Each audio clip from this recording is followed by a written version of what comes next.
And here is Speaker Martin. Members of Congress, I have the distinguished honor of presenting to you the President of the United States.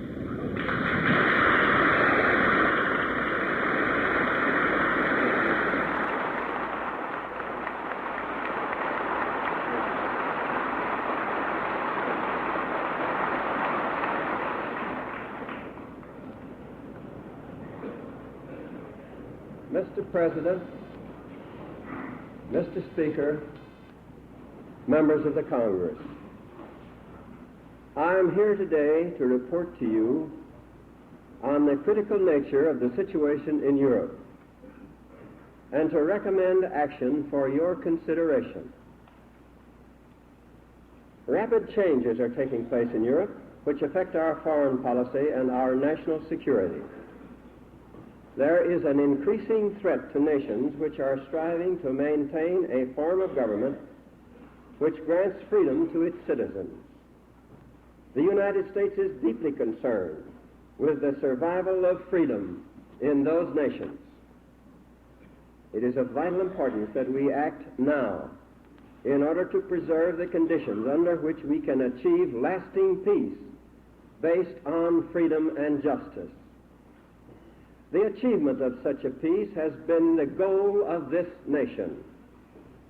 Almost 3 years have elapsed since the end of the greatest of all wars, but peace and stability have not returned to the world. We were well aware that the end of the fighting would not automatically settle the problems arising out of the war. The establishment of peace after the fighting is over, has always been a difficult task. Even if all the allies of World War II were united in their desire to establish a just and honorable peace, there would still be great difficulties in the way of achieving that peace. But the situation in the world today is not primarily the result of natural difficulties which follow a great war. It is chiefly due to the fact that one nation has not only refused to cooperate in the establishment of a just and honorable peace, but even worse, has actually sought to prevent it. The Congress is familiar with the course of events. You know of the sincere and patient attempts of the democratic nations to find a secure basis for peace through negotiation and agreement. Conference after conference has been held in different parts of the world. We have tried to settle the questions arising out of the war on a basis which would permit the establishment of a just peace. You know the obstacles we have encountered, but the record stands as a monument to the good faith and integrity of the democratic nations of the world. The agreements we did obtain, imperfect though they were, could have furnished the basis for a just peace if they had been kept, but they were not kept. They have been persistently ignored and violated by one nation. The Congress is also familiar with the developments concerning the United Nations. Most of the countries of the world have joined together in the United Nations in an attempt to build world order based on law and not on force. Most of the members support the United Nations earnestly and honestly and seek to make it stronger and more effective. One nation, however, has persistently obstructed the work of the United Nations by constant abuse of the veto. That nation has vetoed 21 proposals for action in a little over 2 years. But that is not all. Since the close of hostilities, the Soviet Union and its agents have destroyed the independence and democratic character of a whole series of nations in Eastern and Central Europe. It is this ruthless course of action and the clear design to extend it to the remaining free nations of Europe that have brought about the critical situation in Europe today. The tragic death of the Republic of Czechoslovakia has sent a shock throughout the civilized world. Now, pressure is being brought to bear on Finland, to the hazard of the entire Scandinavian peninsula. Greece is under direct military attack from rebels actively supported by her communist-dominated neighbors. In Italy, a determined and aggressive effort is being made by a communist minority to take control of that country. The methods vary, but the pattern is all too clear. Faced with this growing menace, there have been encouraging signs that the free nations of Europe are drawing closer together for their economic well-being and for their common defense of their liberties. In the economic field, the movement for mutual self-help to restore conditions essential to the preservation of free institutions is well underway. In Paris, the 16 nations which are cooperating in the European Recovery Program are meeting again to establish joint organization to work for the economic restoration of Western Europe. The United States has strongly supported the efforts of these nations to repair the devastation of war and to restore a sound world economy. In presenting this program to the Congress last December, I emphasized the necessity for speedy action. Every event in Europe since that day has underlined the great urgency for the prompt adoption of this measure. The Soviet Union and its satellites were invited to cooperate in the European Recovery Program. They rejected that invitation. More than that, they have declared their violent hostility to the program and are aggressively attempting to wreck it. They see in it a major obstacle to their designs to subjugate the free community of Europe. They do not want the United States to help Europe. They do not even want the 16 cooperating countries to help themselves. While economic recovery in Europe is essential, measures for economic rehabilitation alone are not enough.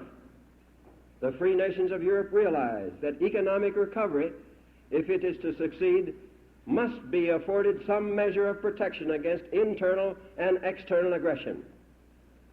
The movement toward economic cooperation has been followed by a movement toward common self-protection in the face of the growing menace to their freedom.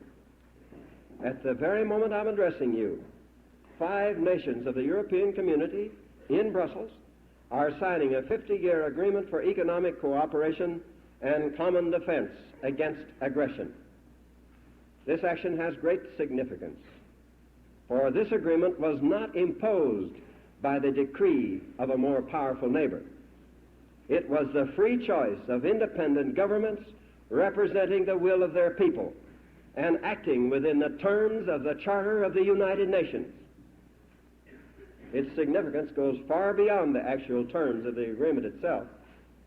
It is a notable step in the direction of unity in Europe for the protection and preservation of its civilization. This development deserves our full support, and I am confident that the United States will, by appropriate means, extend to the free nations the support which the situation requires. I am sure that the determination of the free countries of Europe to protect themselves will be matched by an equal determination on our part to help them to protect themselves.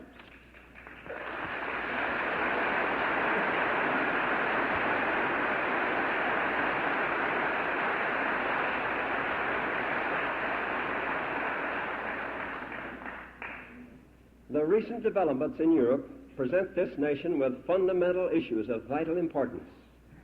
I believe that we have reached a point at which the position of the United States should be unmistakably clear, be made unmistakably clear.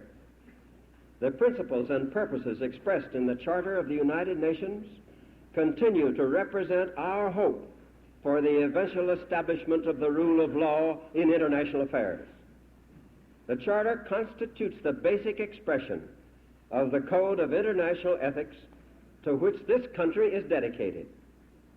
We cannot, however, close our eyes to the harsh fact that through obstruction and even defiance on the part of one nation, this great dream has not yet become a full reality. It is necessary, therefore, that we take additional measures to supplement the work of the United Nations and to support its aims. There are times in world history when it is far wiser to act than to hesitate. There is some risk involved in action. There always is. But there is far more risk in failure to act.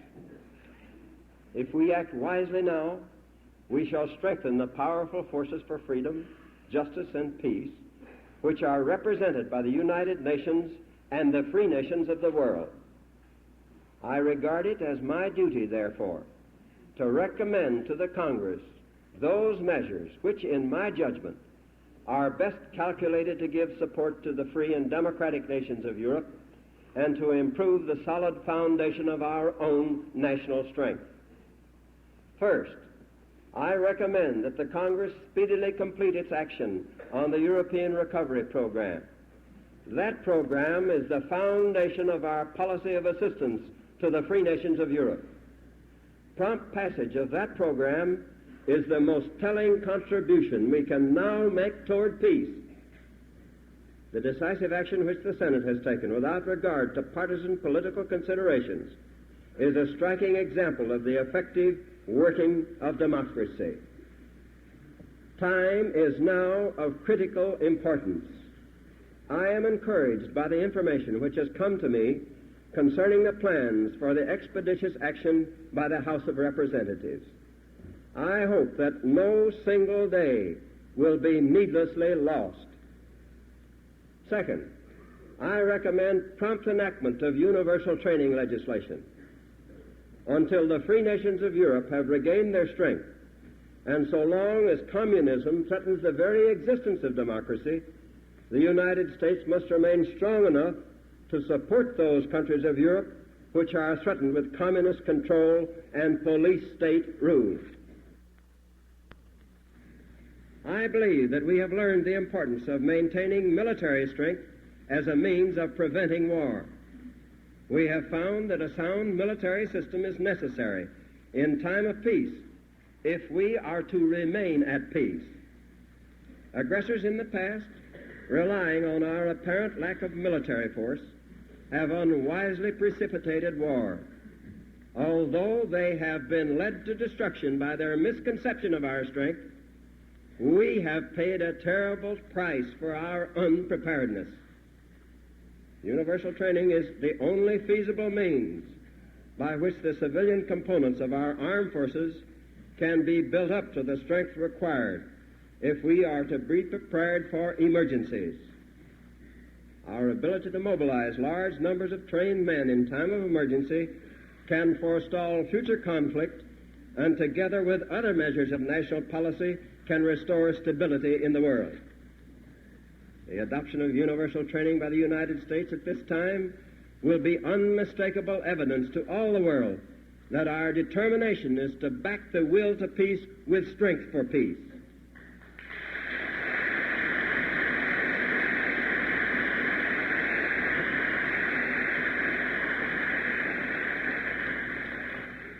I am convinced that the decision of the American people, expressed through the Congress, to adopt universal training will be of first importance in giving courage to every free government in the world. Third, I recommend the temporary reenactment of selective service legislation in order to maintain our armed forces at their strength authorized. Our armed forces lack the necessary men to maintain their authorized strength.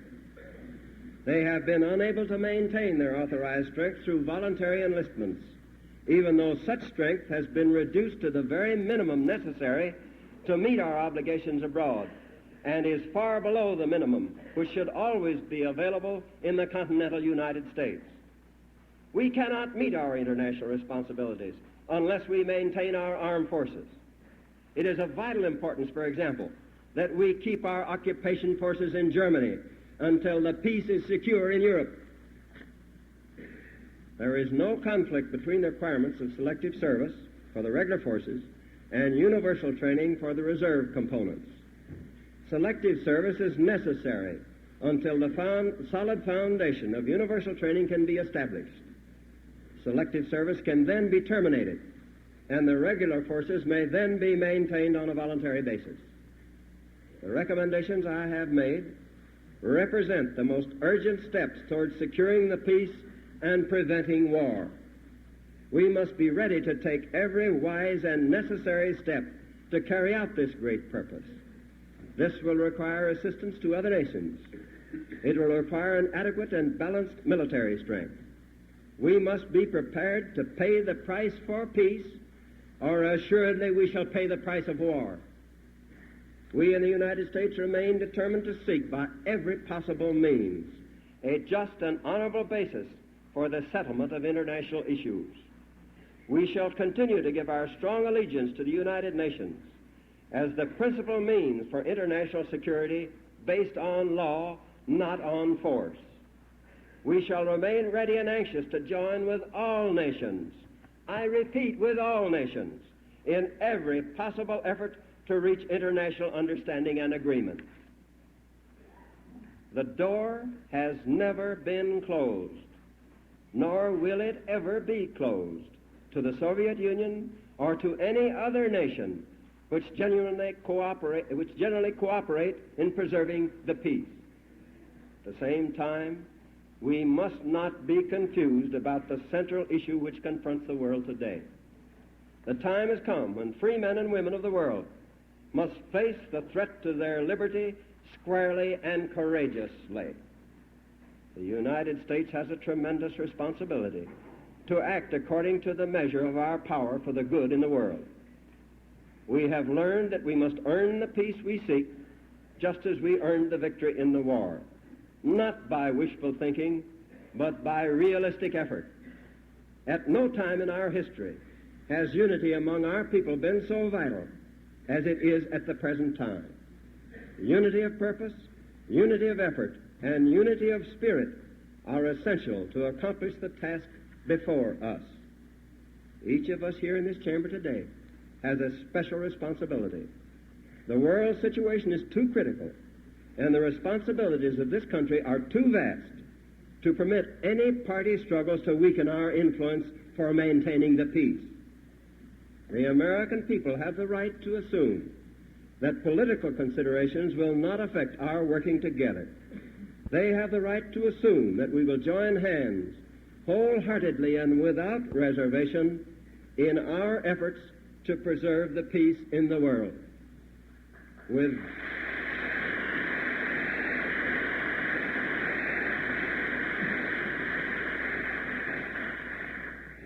With God's help, we shall succeed.